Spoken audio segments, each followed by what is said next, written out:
ঢালিউডের আলোচিত চিত্রনায়িকা অপু বিশ্বাস এবার নিজের অবস্থান স্পষ্ট করেছেন বিভিন্ন বিতর্ক ও সমালোচনার বিষয়ে। সাম্প্রতিক এক অনুষ্ঠানে গণমাধ্যমের সঙ্গে কথা বলতে গিয়ে তিনি শাকিব খানকে ঘিরে তুলনা, সোশ্যাল মিডিয়ার ট্রল, সিনিয়র শিল্পীদের সম্মান এবং শোরুম উদ্বোধন নিয়ে সমালোচনা সব বিষয়ে নিজের দৃষ্টিভঙ্গি জানিয়েছেন। শাকিব খানকে নিয়ে তুলনার প্রশ্নে অপু বিশ্বাস বলেন, এই প্রশ্নটাই ভুল। উনি আমাদের অনেক বড় মাপের একজন অভিনেতা, তাকে সম্মান করা উচিত।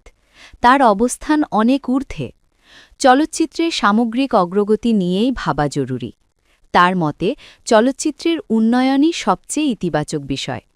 সোশ্যাল মিডিয়ায় ট্রল হওয়া প্রসঙ্গে তিনি বলেন, পরিচিতি যত বেশি, ট্রলও তত বেশি।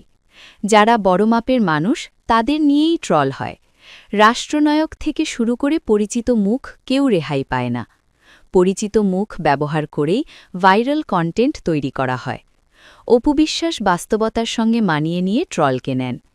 নিজের ব্যক্তিত্ব নিয়ে তিনি অকপট। আমি কৃত্রিম নই, ভান করতে জানি না, মিথ্যা বলতে পারি না, যা মনে আসে সেটাই বলি। দর্শকরা জানেন আমি সহজ সরল এবং খোলাখাটা।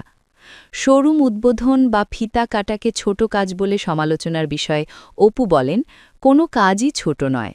আমরা শিল্পী বলেই এই কাজগুলো করি। একটি ওপেনিংয়ের মাধ্যমে একটি বার্তা মানুষের কাছে পৌঁছে যায়।